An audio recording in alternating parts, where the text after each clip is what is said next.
தோண்ட ஆரம்பித்தாங்கன்னா நிறைய விஷயங்கள் அவருடைய கவனத்துக்கு போயிடும் அப்படிங்கிற ஒரு விஷயம் அடிப்படையில் இப்போ இந்த கடந்த ஒரு 10 நாட்களாக நடைபெற்றக்கூடிய அமைச்சர்களுடைய நேரடி பார்வையில் நடந்த விசாரணை இப்போ திடீர்னு பார்த்தீங்கன்னா இப்போ ஒரு செய்தி வந்து பூதாகரமாக கிளம்பியிருக்கு. என்னன்னா 18 ஹார்ட் டிஸ்குகள் வந்து மிஸ் ஆயிருக்கு. அதில் என்னன்னா டெண்டர் முறைகேடு நடந்திருக்கு. கொள்முதலில் நிறைய விஷயங்கள் போதை கலாச்சாரத்துக்கு எதிரானவர், முக்கியமாக ஒரு நேர்மையான போலீஸ் அதிகாரி அப்படின்னு தான் சொல்ல முடியும். கிட்டத்தட்ட காவல்துறைக்கே ஒரு தலைவர்னு சொல்லலாம். நேர்மையான ஒழுக்கம் உள்ள மனசாட்சி கட்டுப்பட்டு நடக்கிற ஒரு அதிகாரி நாங்கள் நியமிக்கப்படுவோம் அப்படின்னு சொல்லிட்டு இந்த 2 நாளையே வந்து மகேஷ்குமார் அவர் வந்து டிஜிபி நியமிச்சு அந்த அமைச்சர் தான் இனிமேல் வந்து அந்தந்த மாவட்டங்களுக்கு பொறுப்பு. மக்கள்கிட்ட நீங்கள் நேரடி பார்வையில் இருக்கணும், மக்கள் உங்களை வந்து சந்திக்கணும், என்ன தேவையில உடனே வந்து நீ நிவர்த்தி பண்ணணும் அப்படிங்கிற விஷயத்தை தான் வந்து அமைச்சருடைய அவங்களுடைய பார்வையில் என்ன வருதுன்னா, தனியார் ஆஸ்பத்திரி எந்த அளவுக்கு இயங்குதோ அதை விட சிறப்பாக அரசு ஆஸ்பத்திரி இயங்கணும், மக்கள் நம்பி உள்ள வரணும் அப்படிங்கிற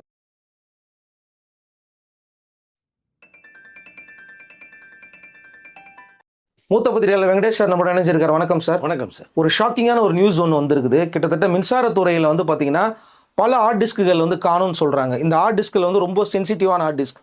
கடந்த முறை வந்து பார்த்தீங்கன்னா பல இடங்களில் வந்து பர்ச்சேஸ் பண்ணியிருப்பாங்க, டெண்டர் எடுத்திருப்பாங்க, எந்த கம்பெனிக்கு டெண்டர் கொடுத்துருக்காங்க, எவ்வளோ அமௌண்ட் கொடுத்துருக்காங்க அப்படிங்கிற எல்லா டீட்டெயிலும் இருக்குது. ஆனால் ஒரே நேரத்தில் எல்லா ஹார்ட் டிஸ்க்கும் எப்படி சார் காணாமல் போச்சு, எதனால் காணாமல் போச்சு, அப்போ அந்த ஹார்ட் டிஸ்கில் என்ன இருக்குது, கடந்த முறை எந்தெந்த நிறுவனங்களுக்கு கொடுத்துருக்காங்க அப்படிங்கிறது தெரிஞ்சிருக்கணும்ல.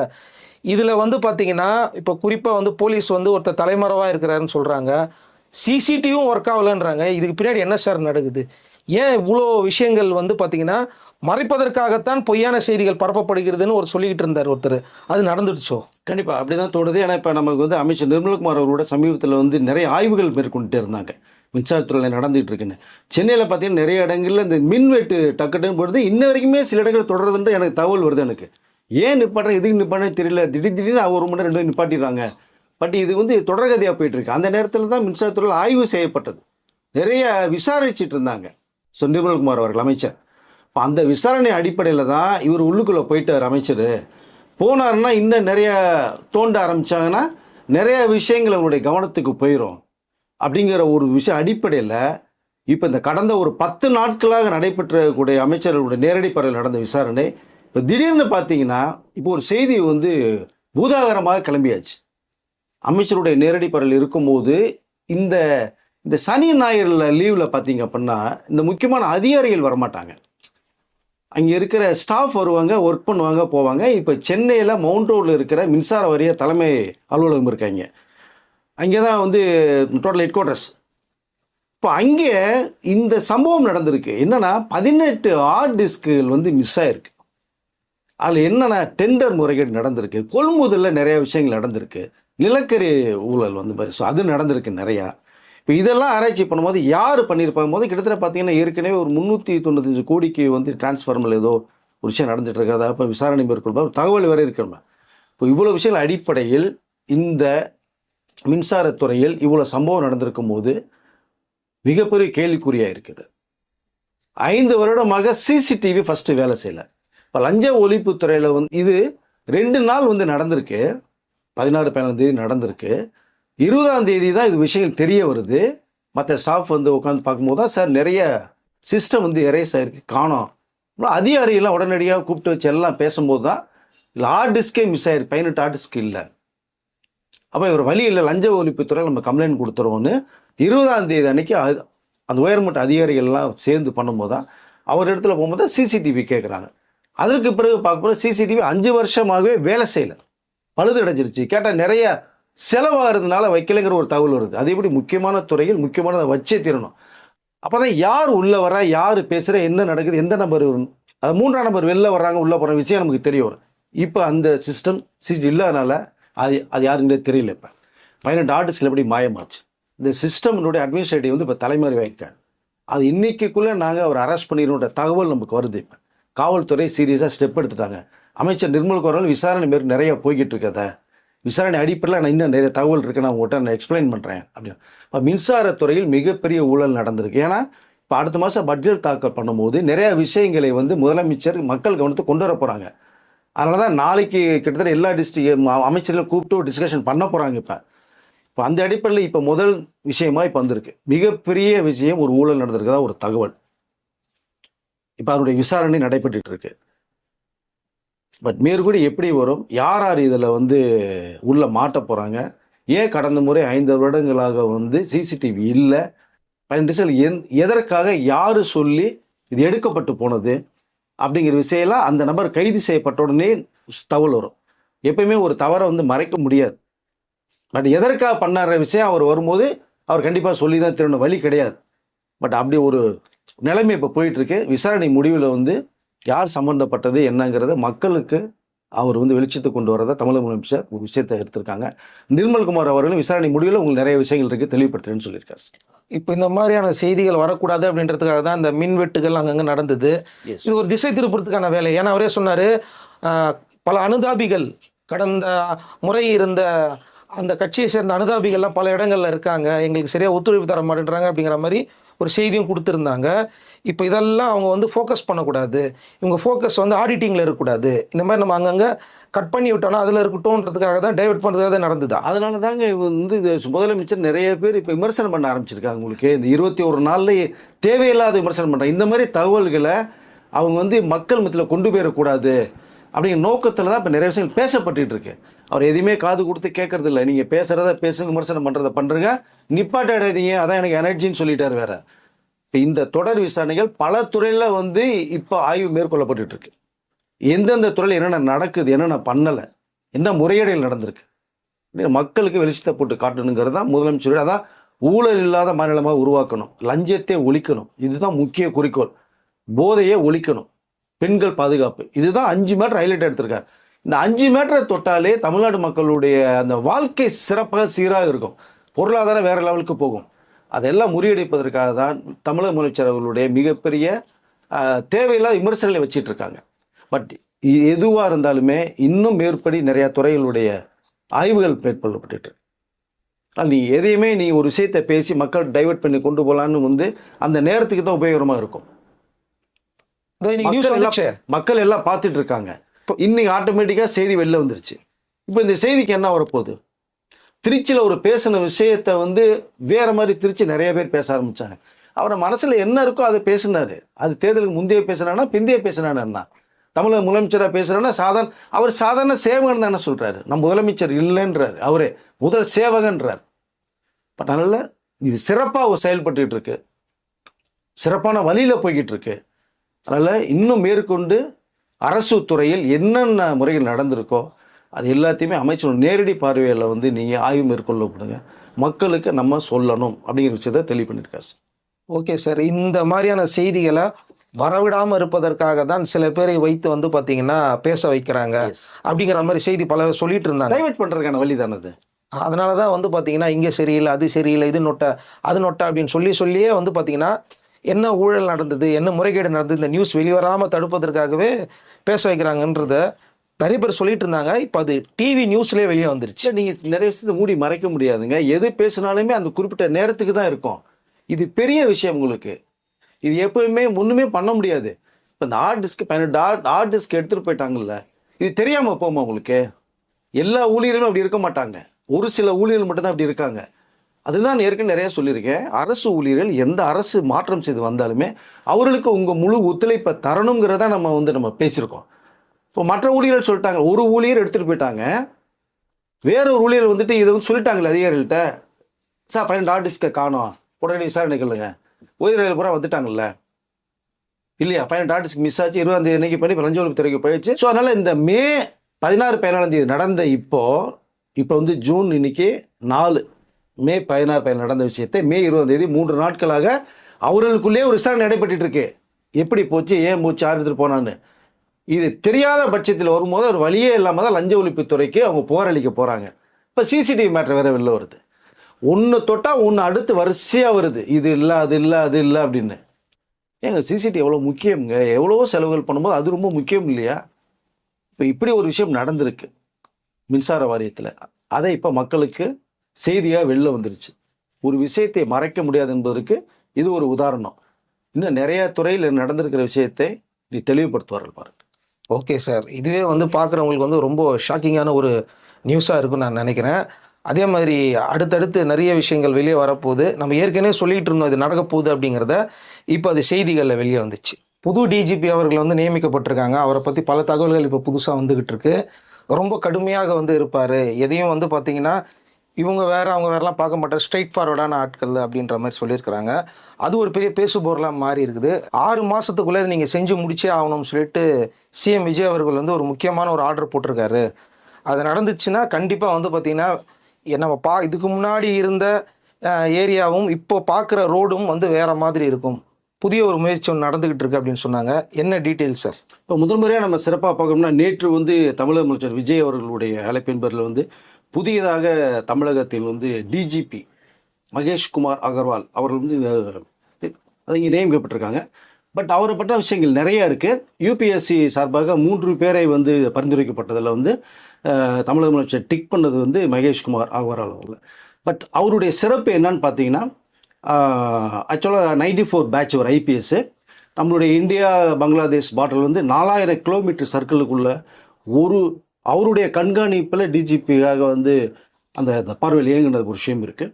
பட் இப்போது இங்கே தமிழகத்தில் வந்து முன்னால் வந்து போலீஸ் கமிஷனர் இருந்திருக்காங்க, போதைப்பொருள் தடுப்பு இதில் இருந்திருக்காங்க. ஸோ இப்போ இதில் சிறப்பாக அவருடைய பணி என்ன பண்ணியிருக்கா அப்படின்னு பார்த்தீங்கன்னா, இங்கே சென்னையில் வந்து சிறுசேரி இதில் வந்து ஒரு ஐடி ஊழியர் பெண் ஊழியர் வரும்போது பார்த்தா 2014 நடந்த சம்பவம்.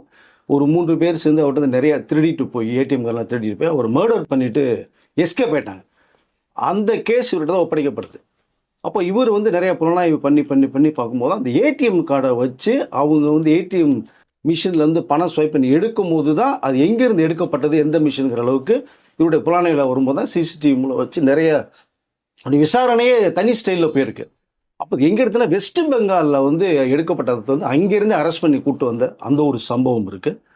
அது மிகப்பெரிய வந்து பேசப்பட்டது. இதற்கப்புறம் பார்த்தீங்க அப்படின்னா சேலத்திலேருந்து நம்ம அது சென்னை வரக்கூடிய ஒரு ரயிலில் வந்து ரிசர்வ் பேங்க் உள்ள அந்த பணம் கிட்டத்தட்ட 5 கோடிக்கு மேற்பட்ட பணம் அதை வந்து ட்ரெயினில் மேற்கூறியவே ஓட்டை போட்டு எடுத்துகிட்டு போன ஒரு சம்பவம் மிகப்பெரிய அளவில் பேசப்படுது. எப்படி இது முடியும் அப்படின்னு அந்த கேஸும் இவர் தான் டீல் பண்ணி அவர் அரெஸ்ட் பண்ண சம்பவம் இருக்குது. நிறைய எடுத்துகிட்டு போகலாம். போதை கலாச்சாரத்துக்கு எதிரானவர், முக்கியமாக ஒரு நேர்மையான போலீஸ் அதிகாரி அப்படின்னு தான் சொல்ல முடியும். கிட்டத்தட்ட காவல்துறைக்கே ஒரு தலைவர்னு சொல்லலாம். எப்படி தமிழ்நாட்டில் வந்து தமிழக முதலமைச்சர் இருக்காங்களோ 8 கோடி மக்களுக்கும் தமிழர் சொல்ல எடுத்து கொண்டு போகிற மாதிரி காவல்துறைக்கு இந்த சட்டம் ஒழுங்கு லா அண்ட் ஆர்டர் அப்படிங்கும்போது டிஜிபி தான் ஒரு தலைவராக பார்க்கப்படுறார். முதல்ல பார்த்தோம்னா அந்த போலீஸ் டிபார்ட்மெண்ட் பார்த்தீங்கன்னா constable, head constable, sub inspector, inspector, அப்புறம் டிஎஸ்பி, எஸ்பி, டிஐஜி, ஏடிஜிபி, அதுக்கு அடுத்து வந்து பார்த்தீங்கன்னா அந்த டிஜிபி உடைய பவர். இவர் தான் எல்லாத்தையும் வழிநடத்தி கொண்டு போகிறவராக ஒரு தலைவராக இருக்கிறாருங்க. இந்த லிஸ்ட்டில் பார்க்கும்போது இவருடைய தமிழக முதலமைச்சர் மக்கள்கிட்ட சொன்னதே பார்த்தா இந்த போதை கலாச்சாரத்தை ஒழிக்க வேண்டும் முக்கியமாக. ஏன்னா இவர் ஏற்கனவே பார்த்தீங்கன்னா சிபிஐயில் ஒர்க் பண்ணியிருக்காங்க, சிபிசிஐடியில் இருந்திருக்காங்க. ரொம்ப அனுபவசாலி, முக்கியமாக நேர்மையான. இந்த போதை கலாச்சாரம் இருக்கக்கூடாது, இந்தியாவில் மட்டும் இல்லை உலகத்தில் இருக்கக்கூடாதுன்னு வந்து இவருடைய பார்வை அப்படி தான். அதனால தான் விஜய் அவர்கள் வந்து இவரை வந்து செலக்ட் பண்ணி டிஜிபியாக பதவி பிரமோஷன் இந்த சந்திப்பு வந்து அந்த நிகழ்ச்சி நடந்தது.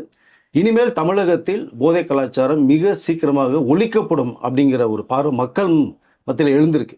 ரொம்ப ரொம்ப ரொம்ப நம்பிக்கையாக இருக்காங்க இப்போ அப்படின்னு சொல்லிக்கலாம் நம்ம அதை.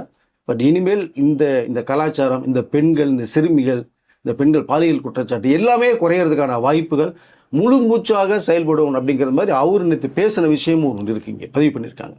இப்படி ஒரு சிறப்பான ஒரு போலீஸ் அதிகாரியை தமிழக முதலமைச்சர் வந்து நியமிச்சிருக்காருன்னா இது திருச்சியில் அதுதான் சொன்னாங்க. நேர்மையான ஒழுக்கம் உள்ள மனசாட்சி கட்டுப்பட்டு நடக்கிற ஒரு அதிகாரி நாங்கள் நியமிக்கப்படுவோம் அப்படின்னு சொல்லிட்டு இந்த 2 நாளையே வந்து மகேஷ்குமார் அவர்கள் வந்து டிஜிபி நியமிச்சிருக்காங்க. இது தொடரும். இது மாதிரி நிறைய மாற்றங்கள் வரப்போது. ஐஏஎஸ் ஆஃபீஸர் நிறைய பேர் சேஞ்ச் பண்ணியிருக்காங்க. குறிப்பாக இப்போ தமிழ்நாட்டில் உள்ள அத்தனை மாவட்டங்களுக்குமே பொறுப்புள்ள அந்தந்த டிஸ்ட்ரிக்ட்டுக்கு அமைச்சரை நியமனம் பண்ணியிருக்காங்க. அந்த அமைச்சர் தான் இனிமேல் வந்து அந்தந்த மாவட்டங்களுக்கு பொறுப்பு. மக்கள்கிட்ட நீங்கள் நேரடி பார்வையில் இருக்கணும், மக்கள் உங்களை வந்து சந்திக்கணும், என்ன தேவையில உடனே வந்து நீ நிவர்த்தி பண்ணணும் அப்படிங்கிற விஷயத்தை தான் வந்து விஜய் அவர்கள் வந்து அமைச்சர்கிட்ட ஒரு கட்டளை போட்டிருக்கான்னு வச்சுக்கோங்க.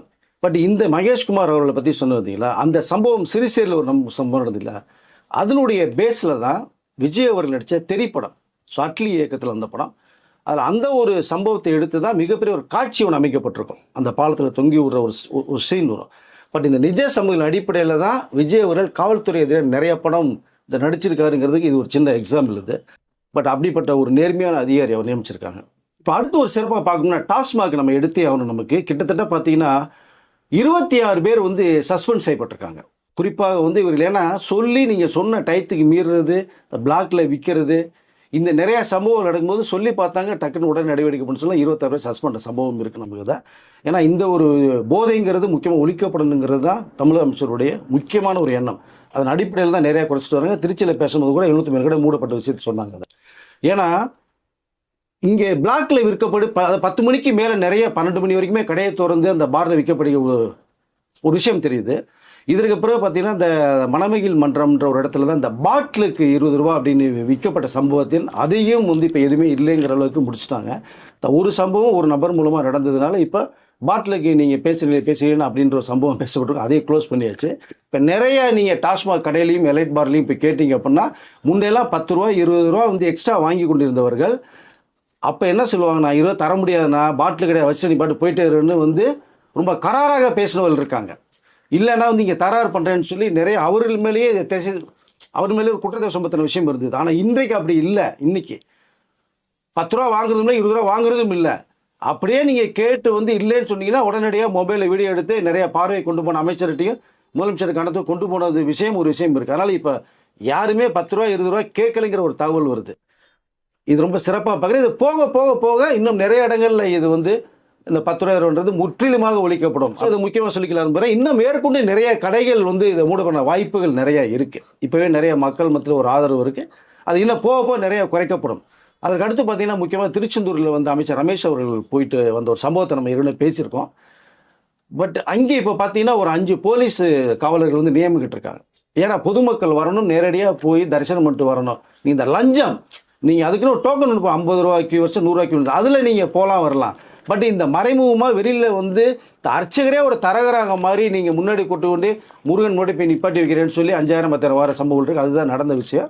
இப்போ இங்கே காவல்துறையுடைய வந்து அவருடைய பார்வையில் இனிமேல் யாரும் இந்த அர்ச்சகர்களோ மற்றவர்களோ இந்த புரோக்கர் கூட அதில் இருக்காங்க, கூட்டு போய் அர்ச்சகர்கிட்ட கொடுத்து லிங்க் பண்ணுவாங்க, எதுவுமே நடக்கூடன்ற அளவுக்கு இப்போ போட்டு விஷயத்தை வந்து உண்மையிலே பார்க்க வேண்டியது. நிறைய கோயில்களில் இதுவரை கண்டிப்பாக போட்டே ஆகணும். முக்கியமாக அவருடைய ஒரு தொகுதி இருக்குது ஸ்ரீரங்கம் தொகுதியில் தான் அந்த ரங்கநாத சுவாமியை பார்க்கும்போது கூட பார்த்தீங்கன்னா நிறைய இந்த மாதிரி சம்பவம் நடந்துகிட்டு இருக்கு. இது தொடரும்னு சொல்லியிருக்காரு. அது ரொம்ப சிறப்பாக பார்க்கப்படுது.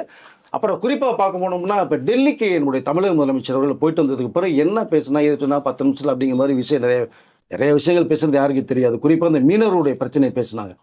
இப்போ பார்த்தீங்கன்னா 30 பேரை வந்து விடுதலை பண்ணியிருக்காங்க. இப்போ தமிழக முதலமைச்சர் டெல்லியில் போய் பேசிட்டு வந்ததுக்கு பிறகு நடந்த சம்பவம் இது. இனி இந்த சிறைப்பிடிப்பு ராமேஸ்வரம் மீனவர்களுக்கு மிகப்பெரிய பாதுகாப்பு தரப்படுங்கிற அளவுக்கு இப்போ இவருடைய பார்வை இருக்குது. இனிமேலும் கைது செய்யப்படாது, கைது செய்யப்பட்டால் உடனே வந்து ரிலீஸ் ஆகி வரக்கூடிய அந்த ஒரு சந்தர்ப்பத்தை இப்போ ஏற்படுத்தியிருக்காங்க. ஸோ மீனவர்களுக்கு மிகப்பெரிய ஒரு வரப்பிரசாதமாக இந்த நிகழ்ச்சி அமைஞ்சிருக்குன்னு சொல்லலாம்.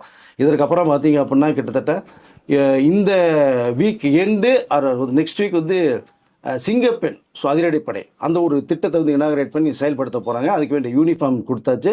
நிறைய இந்த பெண் போலீஸார்கள் வந்து செலக்ட் பண்ணியாச்சு. குறிப்பாக 2-3 நாளைக்கு முன்னாடி பார்த்தோம்னா ஒரு தொகுதியிலேருந்து ஒரு பெண் போலீஸ் அதிகாரி இந்த சிங்கப்பெண்ணுக்கு நான் போகிறேன்னு சொல்லிட்டு பார்த்தோம்னா அந்த காவல் நிலையத்தில் வந்து அவரை போக விடாமல் தடுக்கப்பட்ட ஒரு சம்பவம் இருக்குது. அது முதலமைச்சருக்கு வந்து கொண்டு போயிருக்க ஒரு தகவல் வருது. அதை அதனால் நீங்கள் மகளிர் காவல் நிலையம்ங்கிறது ஒரு டிவிஷன் தனியாக போய்கிட்டு இருக்கு, அது சிறப்பாக செயல்பட்டு இருக்கு. பட் அதை விட ஒரு ஸ்டெப் அதிகமாக இந்த சிங்கப்பெண் அதிரடிப்படை இயங்கும். இந்த ஃபோர்ஸ் வந்து ரொம்ப சீரியஸாக இருக்கும். நீங்கள் புகார் கொடுக்கப்பட்டால் உடனடியாக சார்ஜ் ஷீட் போடப்பட்டு உடனடியாக விசாரணை மேற்கொள்ளப்பட்டு உடனடியாக ஒரு தீர்வு செய்யப்படும் அப்படின்ற அடுத்த லெவலுக்கு தான் இந்த சிங்கப்பெண் போட்டிருக்காங்க. அதை அடுத்த வாரம் இனாகரேட் பண்ணி முதலமைச்சருடைய நேரடி பார்வையில் இனாகரேட் பண்ணுறது மாதிரி ஒரு சம்பவம் போயிட்டுருக்கு. இதற்கப்புறம் இன்னொன்று சிறப்பாக நீங்கள் பார்த்தீங்கன்னா இந்த ஹாஸ்பிட்டல் மேட்டர் நம்ம சொல்லியிருந்தோம். தாம்பரத்தில் வந்து ஒரு ஜிஹெச்சில் போய் பார்க்கும்போது பார்த்தோம்னா அங்கே வந்து தண்ணி வரல, பைப்பு துருப்பிடிச்சு போய் பாத்ரூம் கிளீன் இல்லை, போகிற வர இடங்கள் கிளீன் போது திடீரடியாக தாம்பரத்தினுடைய எம்எல்ஏ சரத் அவர்கள் வந்து போய் நேரடியாக வந்து பேசப்பட்ட ஒரு விஷயம் இருக்குது. அவர் பார்த்த உடனே நிறைய அங்கங்கே ஓடி போய் கூட்டுறது, பாத்ரூம் க்ளீன் பண்ணுறது, பைப் எல்லாம் பண்ணுறது மாதிரி இருக்கும்போது கூப்பிட்டு ஒரு விஷயம் சொல்லிட்டான், நான் வரேன்றக்காக தயவுசெய்து பண்ணாதீங்க. பொதுமக்கள் நம்பி இருக்கிறதே நம்மளுடைய அரசு வந்து ஆஸ்பத்திரியை வந்தால் நல்ல ட்ரீட்மெண்ட் போட்டு சிறப்பாக போகணும், நீங்கள் எப்பவுமே இதை செய்யுங்க, நீங்கள் அதுதான் சிறப்பாக இருக்குன்னு அவர்களுக்கு வந்து கூப்பிட்டு நிறைய அட்வைஸ் பண்ணுற விஷயத்தை நம்ம பார்க்க முடியுது. ஏன்னா இங்கே இதற்கு முன்பாகவே பார்த்தீங்கன்னா இங்கே சென்னையில் ஒரு ஜிஹெச்சில் வந்து தனியார் நிறுவனம் ஒரு மீடியா வந்து ஃபோக்கஸ் பண்ணி பண்ண போகும்போது அவர்கள் வந்து அடிச்சு விரட்டின ஒரு சம்பவம் இருக்குது. அவர்கள் மேலே வந்து நீங்கள் இந்த எடுத்ததை நீங்கள் போட்டீங்கன்னா உங்களே கேஸ் போடப்படுங்கிற அளவுக்குலாம் சொல்லப்பட்ட சம்பவத்தில் அது அப்படியே மறைக்கப்பட்டுச்சு. ஆனால் இப்போ அப்படி இல்லை.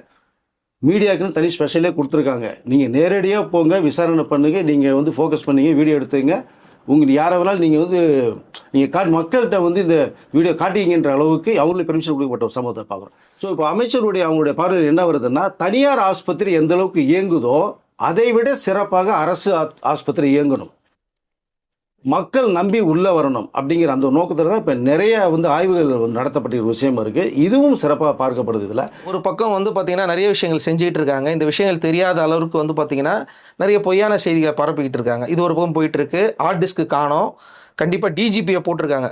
இந்த நேரத்தில் வந்து இந்த விசாரணை அங்கே போகும்போது என்ன நடக்கும் அப்படிங்கிறது எல்லாருக்குமே தெரியும்னு நினைக்கிறேன். இதை யார் எடுத்துகிட்டு வர சொன்னாங்க அப்படிங்கிறதும் கொஞ்ச நாள் எக்ஸ்போஸ் ஆக போகுது. ஸோ கமெண்ட் செக்ஷனில் நீங்களே சொல்லுங்கள். கரண்ட் கட்டு நிறைய பேர் சொல்லிக்கிட்டு இருந்தீங்களா, காரணங்கிறது இப்போ புரியுதா? இப்போ அந்த காரணம் வெளியே வந்துருச்சு. ஸோ நீங்களே கமெண்ட் செக்ஷனில் சொல்லுங்கள். அடுத்த வீடியோவில் சந்திக்கலாம் சார். நன்றி. நன்றி.